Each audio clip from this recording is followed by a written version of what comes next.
And the rough Red Indy moving up east, top spin by Darrell, Shining Light racing in third, Fearless Boss racing in fourth, Cool Summer second last, and trailing the group is Shine Again. As they race towards the 1,000 meters post, now we have runner number 2, Shining Light takes the lead, top spin in second, racing in third, Red Indy. Down in fourth by a gap of 8 lengths is Fearless Boss.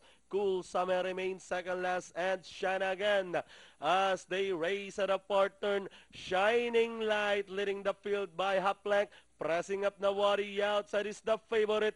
Top spin and throwing a challenge now, catching the lead by a neck as they race at the final 450. Top spin, the leader, Shining Light by Darrell. Moving a party outside is Red Indy as they swing for home. Top spin, leading the field, running by the rail, fighting back is Shining Light, moving up Fearless Boss, running on the outside, Red Indy, and down the stretch and leading the finish line.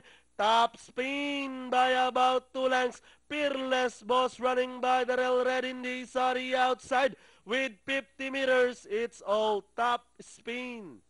Fearless Boss, Red Indy, Cool Summer, Shining Light, Shine Again. Comes in last draw all the way. Okay, 3, 5, 4, 6 unofficial order of arrival crossing the